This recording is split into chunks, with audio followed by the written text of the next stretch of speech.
So we've broken down our foundations of the Vedas, and now we have a general idea of the foundations of Jyotish. These are our foundations in the branches of study that we need to follow. Now, an important thing to really understand is karma. These days, karma has been integrated into the English language, and I can't say that it has been integrated 100% correctly. That's fine. The important thing is for us to understand karma. Because as an astrologer, when we're looking at a chart, we're looking at karma. The chart is only showing us your natal chart, your birth chart, shows you the karma from your past life and how you're working with that.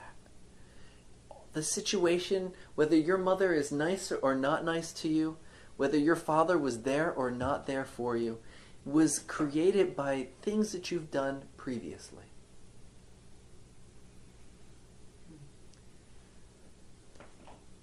In this way, understanding karma, we can better understand what we're looking at in a chart. This is a general introduction here. Page 49 and page 50. There are 4 types of karma and 3 intensities.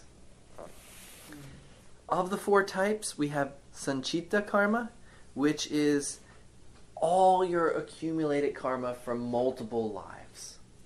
We have Prarabdha karma, which is, Prarabdha means commenced or undertaken. It's that karma that you've created that you're going to actually digest in this life.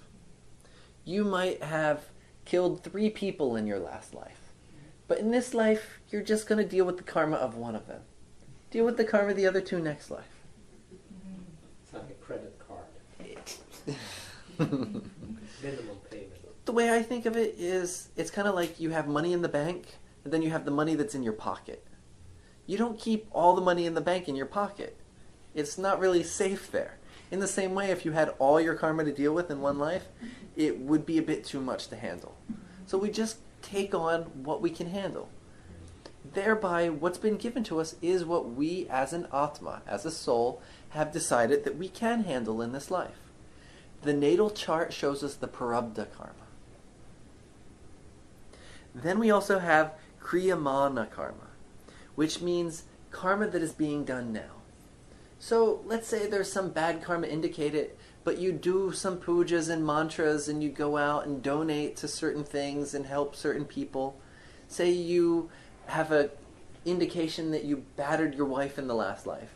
And because of that, and I'll tell you honestly, if you batter your wife in this life, you will have terrible relationship karma in the next. Venus will be terribly afflicted in the chart. And thereby relationship will just suck. What can you do in this life? You can go and donate money to women's shelters, worship the goddess Lakshmi, all kinds of Vedic remedies to improve that. That is the Kriyamana karmas. The things that you're doing now to change the situation. When you die, the chart at the moment that you die is called the Punya Chakra. That will show how well you handled the karma that you were given. The birth chart is only showing the karma that we were born with. What we do in this life is what we choose to do with what we have. You were born with the mother that you were. There wasn't a choice there. It was based on your karma. But how you deal with that mother and how you treat her is your Kriyamana karma. You have a choice in how you handle that situation. Then we have one called Agama karma. And that means coming or approaching. So, for example, I'm terrible at playing instruments. Just not good. I try, but it's not something I'm good at. I have a strong desire to play, though. That strong desire to play is creating the karma for my next life to be born a musician.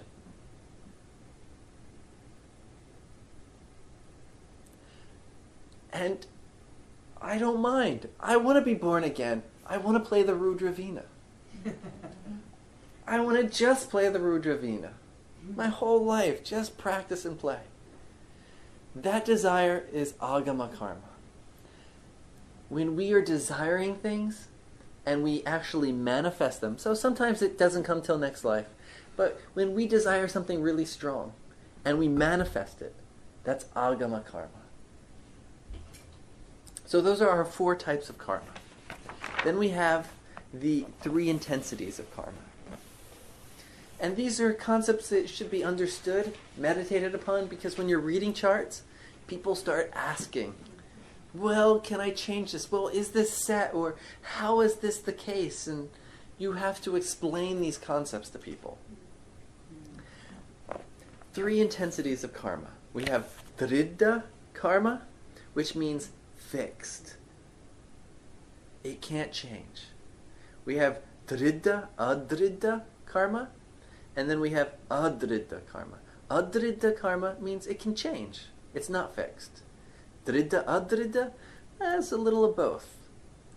There's one saying that I've heard connected to the Buddha, and he said that adridha karma is like something written in sand. You just wipe it away, and it's gone. Just takes an action to change it. Our next level of karma, it's like something written on paper, like a contract. You got to do a little litigation, and then you can change the karma. This is where remedies are very beneficial. Most of the time, the really simple karma, it just takes a mental choice to change the situation. At this level, we need remedies. Then we have fixed karma. And fixed karma, only in a lucky chance with the grace of God can it change. We see karma becomes fixed. We haven't gone into it now too much, but when we look at various factors in the chart, when the quantity of those factors start adding up, like the house is destroyed, the house lord is destroyed, the significator of the house is destroyed, the bhavapada of the house is destroyed, then we know that there's fixed karma, that there's going to be some bad things in that area. So when negative indications start lining up, or when positive indications start lining up, it's fixed karma for something good happening, or fixed karma for something bad happening. If we see certain indications that it might not happen, if it's a bad situation, we utilize that thing that's showing that it might not happen to strengthen it and get the person out of that situation. If it's a good situation and there's 1 or 2 things showing that it might not happen, we strengthen the things that show it will happen. That's the area of karma that's not that fixed. At the level of it fixed, we see the situation and we got to just help people deal with the situation. Different intensities of karma. As we begin studying the chart, we begin actually seeing why things happen. The person is doing this because in their last life, they were a writer. In their last life, they abused their wife. In the last life, they were disrespectful and to their mother. There's certain indications in the chart that show that the person hasn't followed so many indications that are showing us what karmas are creating the present situations. We will begin to understand this as we begin to read the chart and understand what the chart means. The intensity of that karma and the level of that karma has to be understood. To another person, although you are basically just the delivery boy. Everything. Somebody deserves a rotten son like my mother did. And actually, I'm not constructing a foul karma for my next life, like it is just, I'm just bringing her dues. real rational. Yes and no. That's a question. Yes and no. You see, karma, we're in this endless cycle of karma. So mom's not nice, so we're allowed to be bad to her. It keeps the cycle going. So then the next life, the same story. So at some point, we have to say, I'm going to break this karma. You know, this person just stole from me. I'm just going to let it go. I forgive them. I'm going to end this. Somebody like does something bad to you. You can get angry and keep the cycle going. Or you can just say, you know, this is their karma. And it was my own karma that created the situation. Because of something negative that I did, this person did something bad to me. It's for them, it's a lesson that they need to learn in the future. For me, it's the lesson I need to learn right now. I'm going to learn the lesson and move forward and break the cycle. Question. Yes. What if it's truth karma? If it's fixed karma, then you've got to learn the lesson. Okay.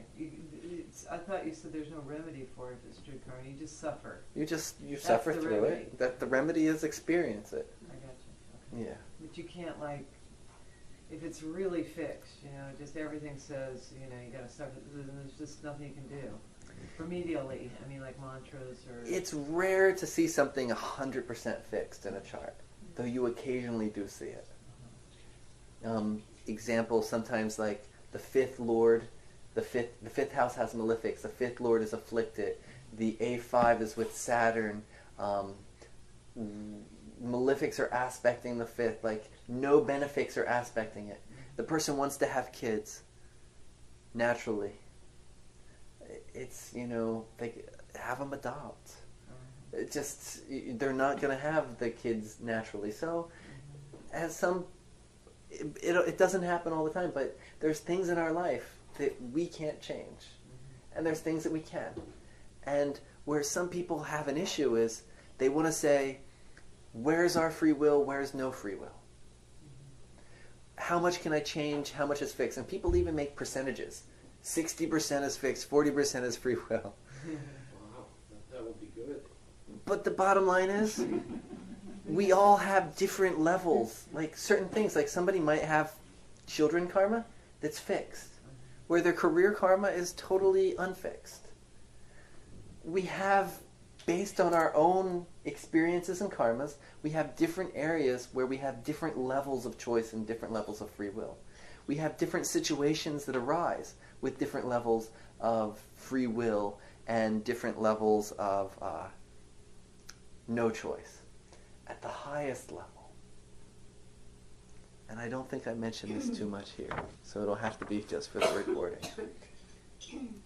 At the highest level, when we start talking about free will versus no choice, when you say it's fixed, can I change it? Who made it fixed? I did. At some level, you did. But was it you, the individual you? You see, when we start talking about free will or destiny, we're talking about, am I controlling the situation? Or is something out there controlling the situation? You're saying me and something else. It's duality. It's two different things. At the true level of understanding of Atma Vidya, we understand that we aren't separate from that thing out there. And it's not out there, it's in here. It's everywhere. It's just one. And so when we say free will, destiny, it's a dualistic concept. It's purely dualistic. When we get to a non-dualistic level, it just is. It's happening. We decided it. And at that level, when you talk about someone bringing karma into your life, you had something in your chart to attract that person. I hear some horror stories of, I saw a woman with a terribly afflicted Venus and a terribly afflicted moon. And the moon was debilitated in the 7th house, and Venus was in the 12th house, conjuncta Gandanta Saturn. She had men in her life that beat her and abused her, and she could not attract a healthy man into her life. She's attracting due to things in her chart. Where people with good combinations for relationship attract good partners. There's a magnetic quality that's happening based on our karma, that's bringing people into our life to give us what we need. So we are deciding this one nature, this one consciousness that all of us are, is deciding and arranging and making all this happen. It's funny how opposites can attract. We invoke everything into our reality like a magnet. Yeah. This non-dualistic understanding, the term used in yoga for this is called adesh. What does that mean? The whole concept that we just mentioned. Is it free will? Is it your will? It's just the one will. There's no me, there's no you, there's no I'm deciding, there's no you're deciding. It's all just happening as it is, as one unitative reality. Adesh. And yogis, particularly Nath yogis in India, will, when they greet each other, they say Adesh. It's as a greeting. We're seeing, it's almost, to really understand the Desh, you can't think. Your mind has to just stop. Because there's no you, me, there's no room for a thought to even exist within the concept of a Desh. Adesh, Adesh, Adesh. That was chapter 2 on our Vedic foundations. Things that I believe are absolutely crucial. Not to actually just do a little bit of Vedic astrology, but to be a real Vedic astrologer.